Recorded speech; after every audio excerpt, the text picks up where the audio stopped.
We're back reviewing episode 15, Megatron's Master Plan Part 1 of Season 2 of Generation 1 of the Transformers. We got a lot to get into, so let's get after it. This is Energon Entries.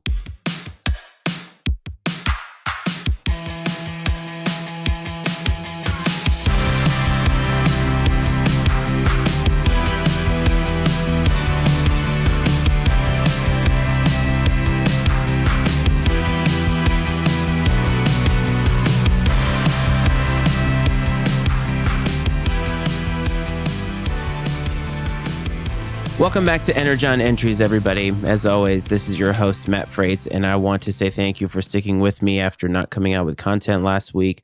As you can probably tell, my voice is not in the greatest of shape. I ended up getting sick and have kind of been so for the last week. So I'm trying to plow through this episode for you. And before we get to the episode recap, I do want to shout out the first person to contact me about this podcast, and that is Vash. Vash was very kind in his words and praise about this podcast, and he is an absolutely huge Generation 1 fan. And so while you're listening, I'd like you to go to the show notes for this in whatever podcast app that you use.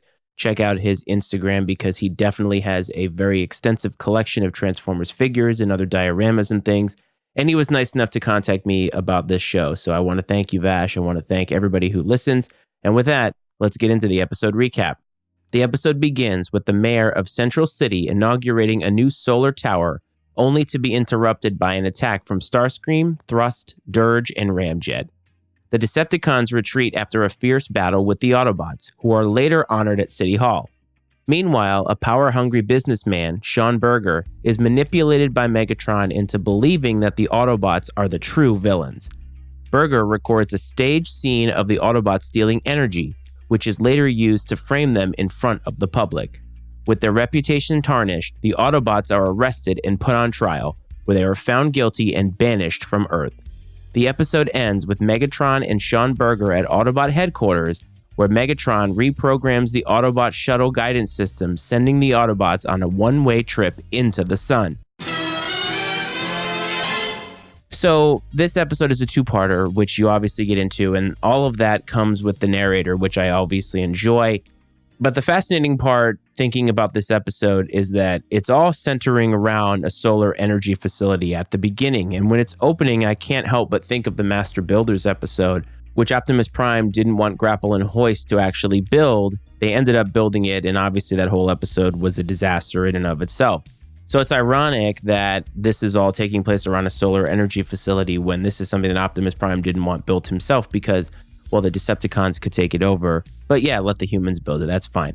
So this episode starts out, as I said in the recap, with some new Decepticon jets, and that is Thrust, Dirge, and Ramjet. Now, they don't say their names overtly, but we know who they are because if you're listening to this, I would assume that you've at least watched this episode or you know a little bit about Generation 1.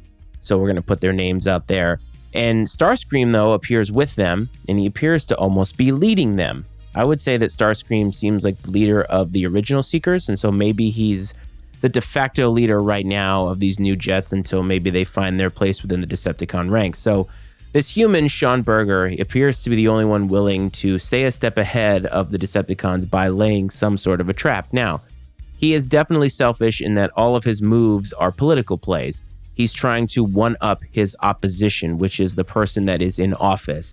And while it is nefarious, he is actually trying to stay a step ahead. He's trying to lay some sort of a trap. And I think the Autobots could actually learn a little bit from this. Now, during this skirmish at the beginning of the episode, the humans call the Autobots, and I'm not kidding you, the Autobots get there in 5 seconds. Now, many times on this pod, I've talked about the fact that they have to drive everywhere. And how long could that possibly take for them? In some cases, they try to go from the United States to Peru and get there within the episode, and I think that that's ludicrous. Here, they get there in 5 seconds. How did they do that? I have no idea. But we find out that some of the new Autobots are with them. It seems like maybe we're on a new path here, but one of them is Trax, and Trax is a blue car, just like all the Autobots, he's a car, and then he can fly. That's a neat little trick, and I think the Autobots are going to need that going forward because they don't have enough of them that can fly. And almost all the new Autobots are in this opening battle. We already talked about Trax. We see Smokescreen. We see Warpath. I'm sure there's some others. But I think it's funny that after all this happens, the Autobots save the day. They save this solar power tower, which is something Prime didn't want. in the aforementioned episode. And then they realize, or they find out, that they're going to be honored at City Hall. And Spike says, it's about time. That is so hilarious because, number one, Spike always needs to be saved. We go over this a lot. And the Autobots don't do this for adulation, really. They do it because they feel some semblance of obligation because they have infiltrated this planet by accident and they want to help the humans who seem like they're doing the best that they can to be good people, be good beings. And so the Autobots are doing that in kind. Now, during all of this, we already talked about Shawn Berger. Now, Shawn Berger is definitely a bad guy and he's going to be aligned with the Decepticons at some point. So Laserbeak kidnaps him. And this kidnapping scene feels like it was the inspiration for some parts of the Bayverse films. I specifically remember what had to have been a Laserbeak type transformer in one of the movies. It was either the second one or the third one, who attacked and killed, I think it was Ken Jeong. And that kind of reminds me of this a little bit. So Michael Bay's movies, we'll talk about them at some point, but they get a lot of hate. But I think they at least try to pull from some source material. And every so often, I do get that sense here.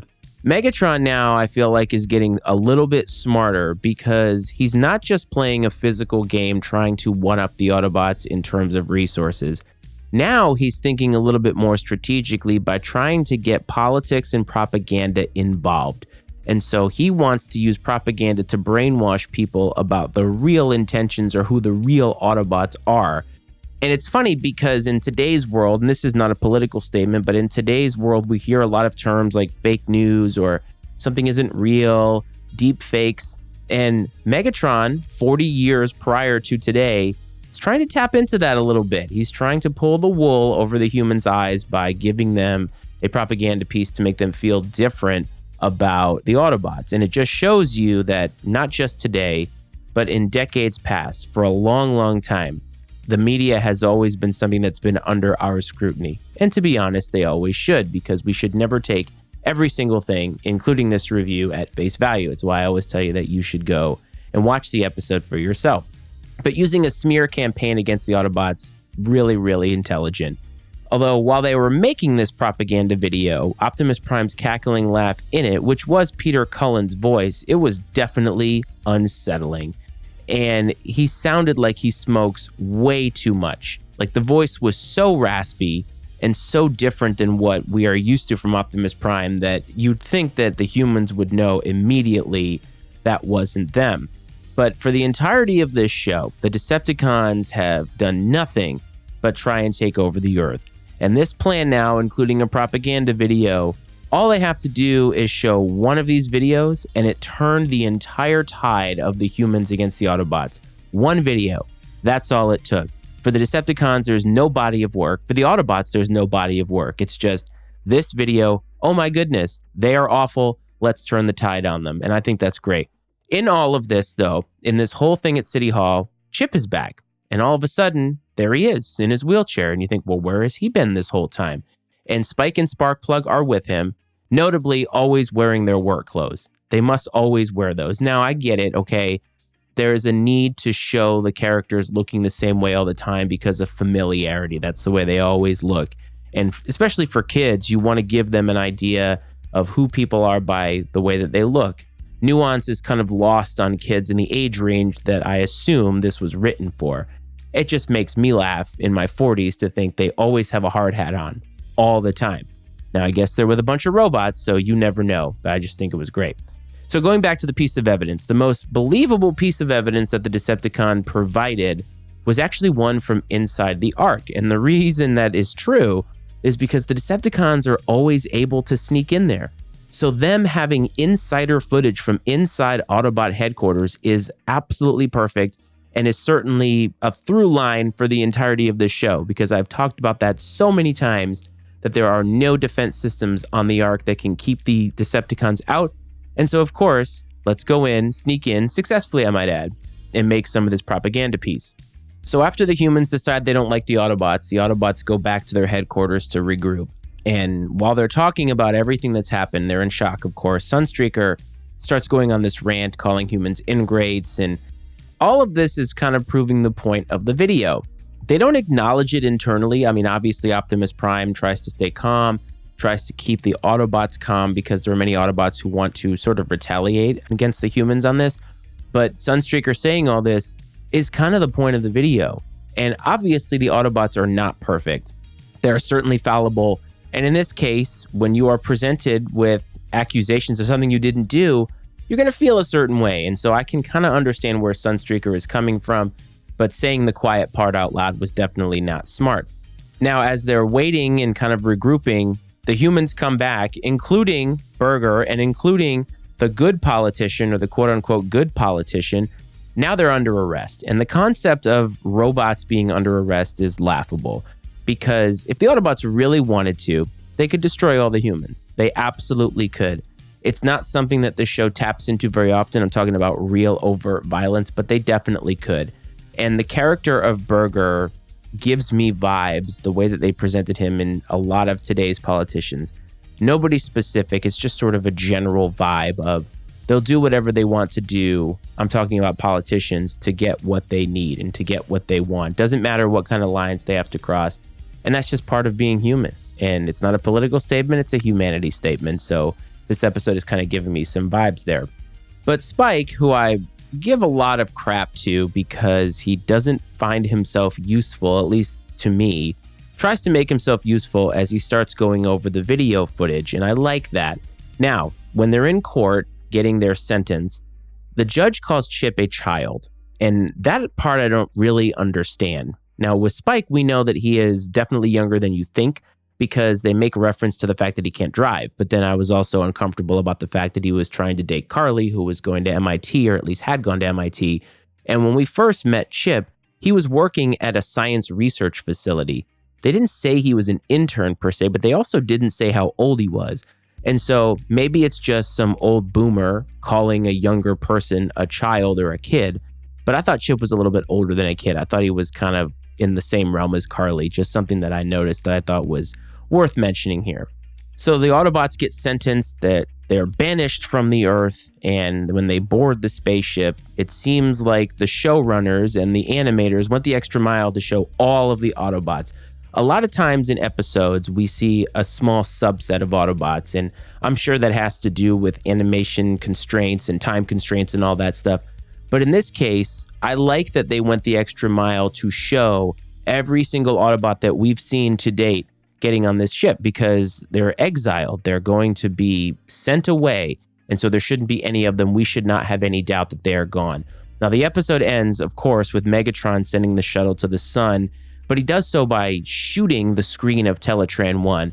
And the Transformers, at least so far, has been notorious for giving these robots powers that they don't seem very likely, and they never use again. You'd think that Megatron would just type something in, but apparently his fusion cannon has the ability to now write and input things into Teletran 1, and the episode ends with this massive cliffhanger. So this is a somewhat convoluted plan by Megatron, and it does give me vibes of today's social media and propaganda and things that you see, or at least are claimed. And for better or for worse, that's what it made me think of. But it's kind of smart by Megatron. Let's start to infiltrate mentally the humans now. And it seems as if the Band-Aid was kind of ripped off in this episode for all the new Transformers. We've seen them before, and then we saw them trickle in, then they weren't there for a while, and I always say that this is probably due to the nature of how I'm watching them, the nature at which Tubi, the app that I'm using, presents them. It's probably out of order in how they were presented when it first aired. I don't know, I'm sure somebody else does, but I just have found it fascinating to see how all that is happening, and it's fun. It's a fun little quirk to how I'm watching them compared to how it might have actually happened in real life. And maybe this will finally be the time where all of these robots now, Decepticons and Autobots, become mainstays. And maybe, just maybe, we'll see some character development from them, which is something that I like to see. Now, the episode gets a more formal to be continued screen. A lot of times so far, when we've had a two-parter, the narrator tells us what's going on and we go right into the credits, but we get it to be continued. A little bit more dramatic. Kind of makes me feel like the show is maturing a little bit, at least in what they're doing presentation-wise, and I like that. I didn't notice any animation quirks in this episode that I could see.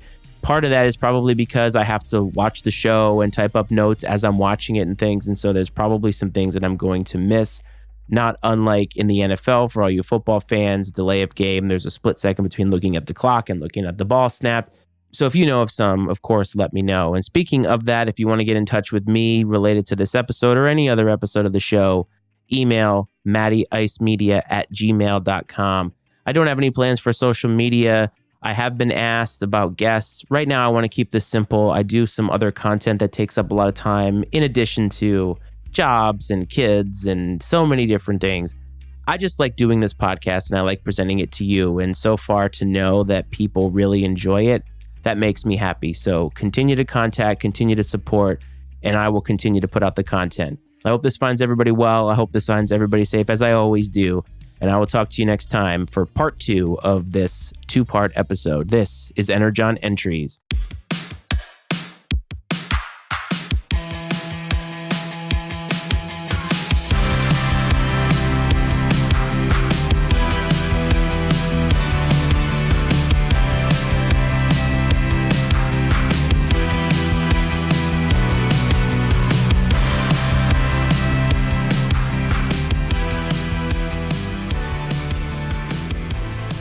The opinions and viewpoints expressed on Energon Entries are those of Matt Freitz and his guests and not necessarily those of the Matty Ice Media Network.